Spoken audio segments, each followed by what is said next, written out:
Hello everybody, it's Louisa and Sarah. Hi. From Now You're Cooking, and we're going to cook tonight together. Sarah spent the spring semester in Amman, Jordan. And so what are we making tonight? We're making Maqluba, which is a Palestinian rice, vegetable, and chicken dish. And is it awesome? It is very awesome. And did you eat it a lot in Jordan? Yeah. Yeah. Okay. So what I read about it was that the first recipe that they've come across was from the 13th century, which was a very long time ago.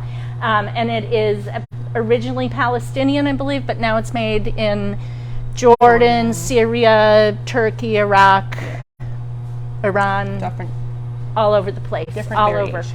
Over. So we're going to jump into that in just a sec, not literally.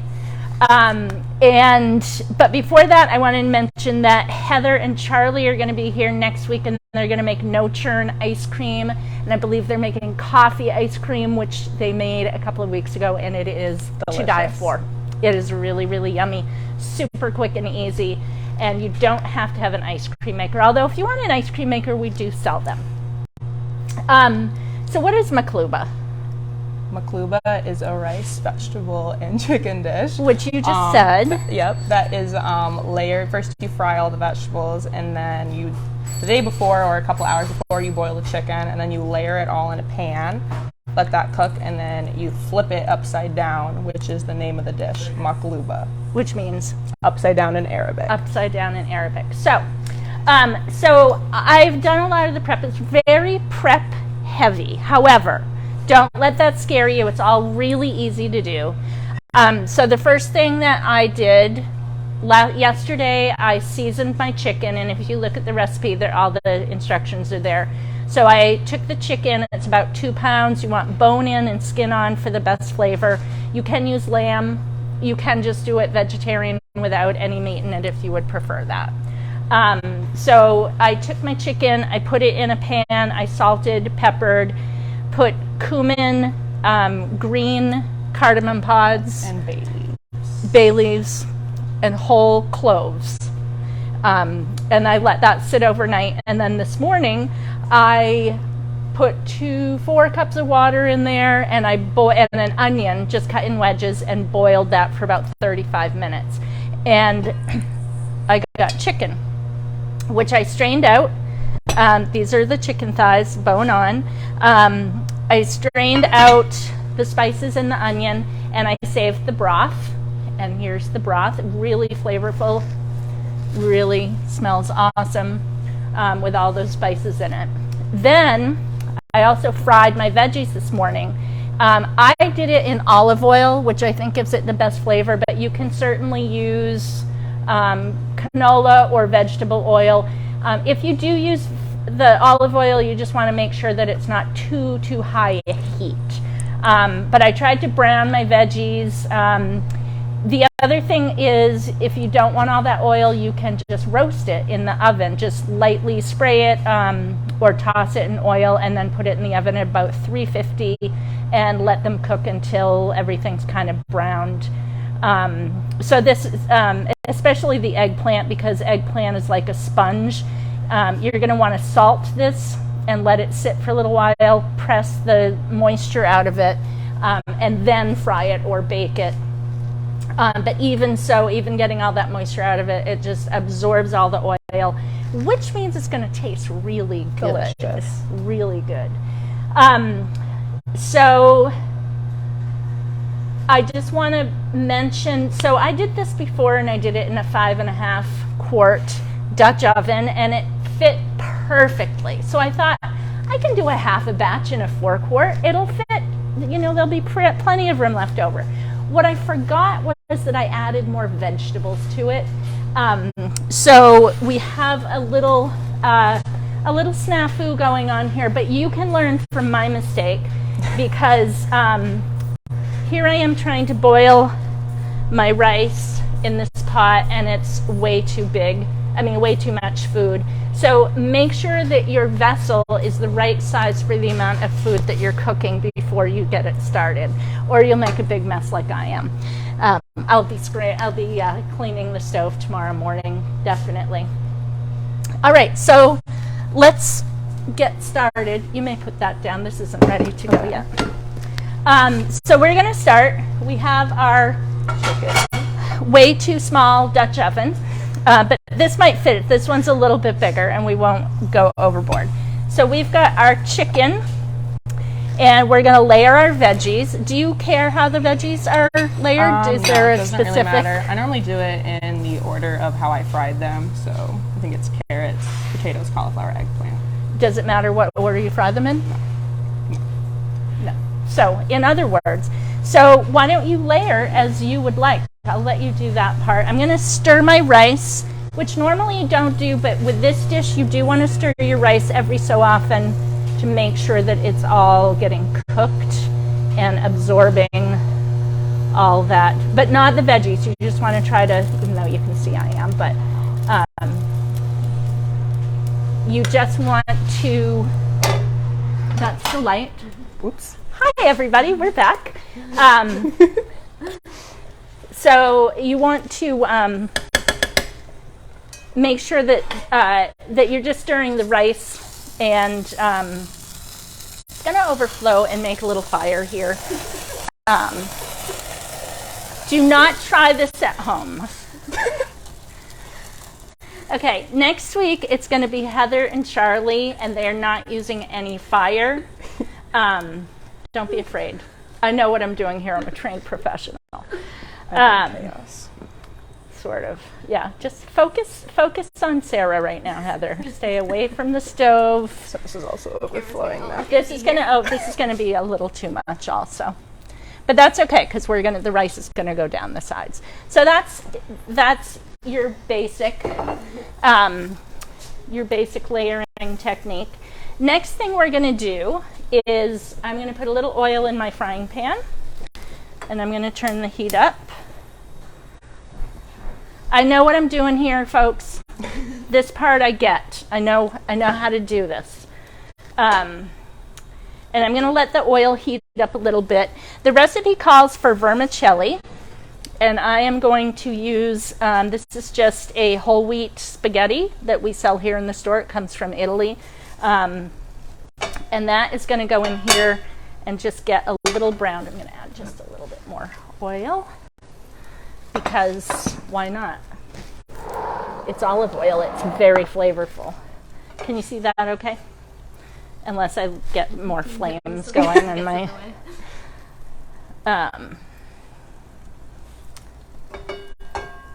So that's going to heat up, and I'm just going to put my... You can break this smaller. It doesn't really matter. There's not a ton of it in there, but the vermicelli is what they call for in the recipe. This recipe, by the way, is from the New York Times, and we have credited the author of the recipe on the recipe that we're posting, so you can double check. She uses a couple of other spices that we're not using, but it's basically the same thing. So while this is starting to brown, I'm also going to be adding to it my rice, which I have rinsed really well, and then I let it sit for about 10 minutes in boiling water and then strained it. So it's kind of starting to cook it already. But I'm going to put that in with the vermicelli as soon as that starts browning a bit. Before we do that, what kind of rice? This is basmati rice. You can use any long grain white rice. Before we get to that, we're going to learn how to make street juice. This is a lemon and mint juice that I used to drink all the time when I was in Jordan. Just calling it street juice because that's what I would call it, because I would normally buy it from street vendors. And it's really simple. It's just lemon juice, fresh squeezed. I think in this recipe we're doing almost 1 cup of lemon juice, 2 cups of water, 2/3 cup sugar, ice, and then mint. We did not have enough mint, so this is the mint we're using. You just put it all in a blender. And what is the name? What do they call this if you actually call it by the name? Well, juice is asir, so the asir limon banana. So juice is asir, lemon, limon, and then nana is mint. Oh, interesting. Limonana. Exactly.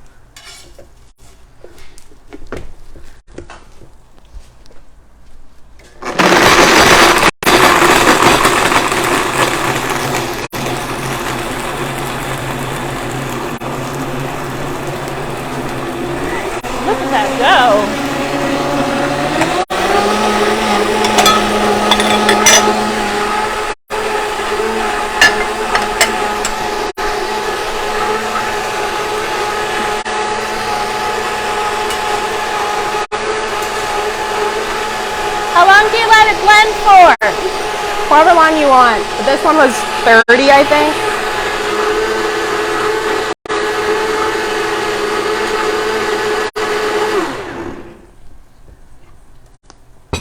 You can see it's a juice consistency. There's a little foam on the top. It's what a pretty color. Does that look like how you'd get it? Yeah, not in a wine glass, but it would look like that. I'm going to quickly, before you taste that, I'm going to add my rice. So you can see my spaghetti or vermicelli is browned. And I'm just going to add my rice to that, and I'm going to let it, poor Heather. Anyway, I'm just going to let this splutter a little bit until it's more or less dried out, because I've rinsed it, so there's a bit of water on the rice. And I want to get it pretty dry. And then I'm going to add some garlic, which I'm going to mince up in my garlic twist, and then I'm going to add some spices. But we can go back to the limonana if you want to. Do you want to try it? Sure. See how it tastes? Delicious. Awesome. It's pretty citrusy, so you can. So you could add more sugar, add more sugar water, if you want or more it more ice. sweet, but I like it citrusy. Very nice.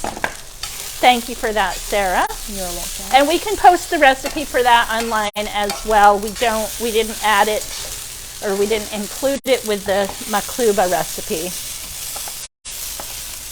So this is pretty dry, so I'm going to add my garlic right in here. And that's just going to start getting very aromatic.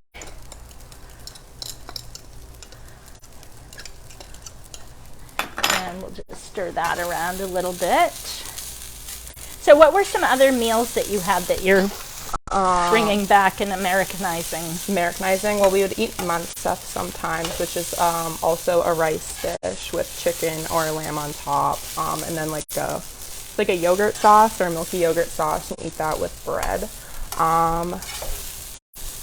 Like a labne? Labna? Yeah, like labna. Yeah. Okay. Which is you put on the top of maqluba, which we have here. Yep. So this is Greek yogurt, but in a couple of weeks, I am going to make labna and Greek pita. Show you how to make those. Labna is just strained Greek yogurt, so it's even more strained thicker than Greek yogurt. Greek yogurt is strained yogurt, and then labna is super strained. So I just added to the rice allspice, ground clove, cinnamon, and turmeric. And you're going to see this is just going to be toasting the spices, and it's also going to color the rice. And the smell right now is so delicious. It's very, very aromatic. It's very like warm spices. It's not hot. It's not like peppers or chilies or anything. It's just really nice warm spices. And it like your whole kitchen will smell just divine. And I think that looks pretty good. Do you think that looks good? Yeah. Okay. So we're going to layer this on top. Only this is probably going to be too much for this vessel. So again, make sure the size of your vessel is appropriate for the amount of food that you're cooking. Do not follow my lead on this one. And you're going to love this. So again, when you look at the recipe, it looks like it's just a ridiculous amount of work. But if you just go through it, you can do it all ahead of time, except for the actual cooking of it. So it ends up not being that much work. It's if you fry everything, it can be a little bit messy because the oil spatters a bit. But I mean, it's just so worth the time and energy it takes to make this dish, because it is absolutely delightful. Okay, so then we're gonna press this down, and I'm not gonna do it right now because I'm not gonna cook this until tomorrow morning, but this is when I would add my chicken stock, and you want it to just cover the rice. If you don't have enough chicken stock, you can just use, just add some more water to it. There's so much flavor in there with all those spices that it's going to be grand. All right, so pour in your stock, put it on the oven, I put it on the stove top, and then I think that's ready. Do you want to flip it? Oh, you can do that if you'd like. Thanks. Gee, thanks, Sarah. You're the Maqluba I have no upper specialist body here. strength. Oh, sure you don't. How did you know it was done? Because it's been on the stove longer than it was supposed to, and it's starting to smell burnt.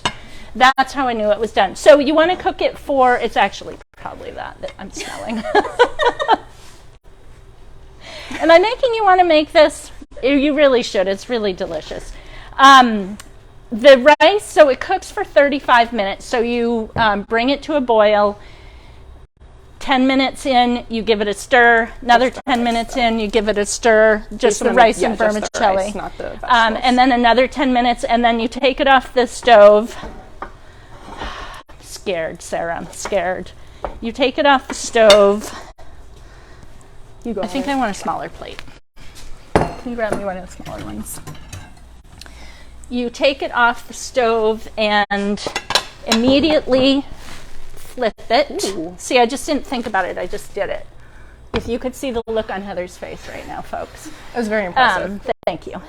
And then that's going to sit for a couple of minutes while we brown our pine nuts. Do you want to do that? Sure. Not in the jar. My hands are really oily. Oh, I got it. I put olive oil in it. Just a little bit. A little bit of olive oil. And we want to let that get warm. And then we're just going to put the pine nuts in there just to brown them. Let me get my mess out of the way here.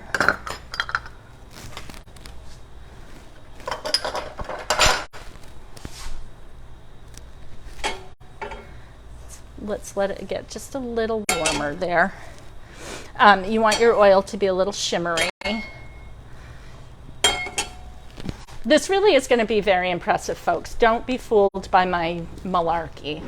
It's my chaotic energy. It's, yes. Sarah kept telling me she's chaotic, and I'm like, oh, it'll be a piece of cake, no problem. Everything will go smoothly. I blame Sarah. I blame Sarah and her chaos. All right, go ahead and put those in. You can just put them all in. Beautiful. And we're just going to brown these a little bit in oil.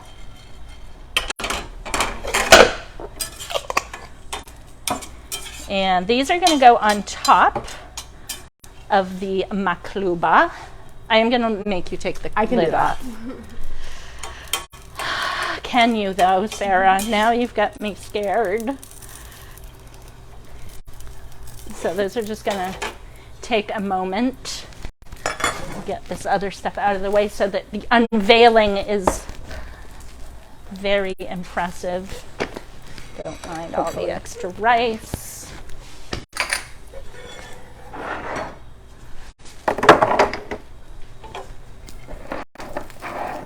All right, I think those are good. We'll call those good. All right, so it should sit for about 10 minutes so that it absorbs all the moisture, but we're going to give it a shot here. The other thing is, sometimes, at least in our experience, I think I can speak for both of us, the chicken sticks to the pan. Oh, yeah. But we're going to scoop it right out. Why don't you just put it down? Perfect. And may I have a glove? Yes. Thank you.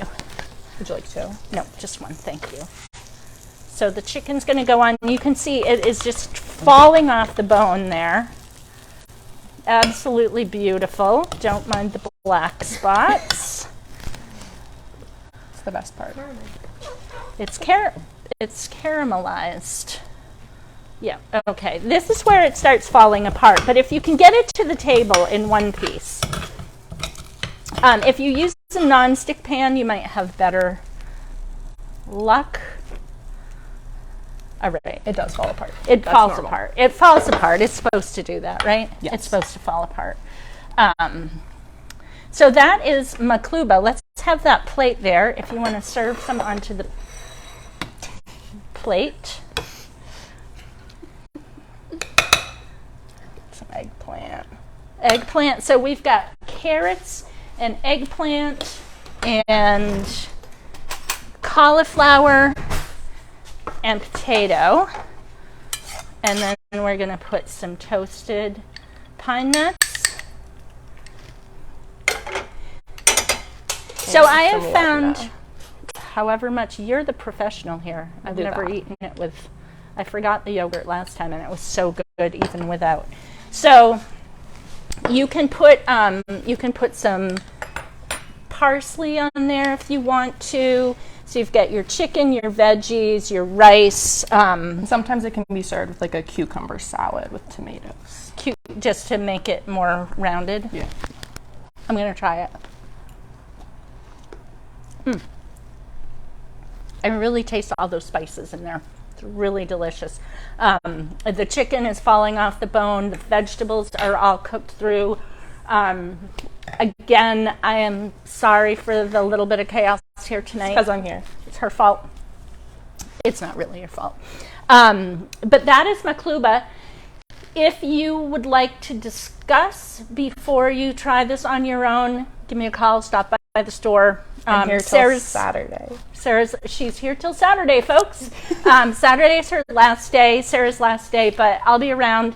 This is my second time making this. She's going back to college. What's that? Oh, she's going back to college. Yeah, we're firing her. It's the chaos, Sarah. You're done. I started a fire. After Saturday, you're done. No, we hope she'll be back for the holidays.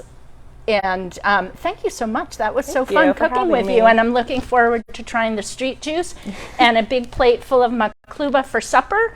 And next week, join us for Charlie and Heather, who are very calm and under control and know what they're doing. And they're going to make no-churn coffee ice cream, which is delicious. And I think that's it. We'll see you soon. Thank you.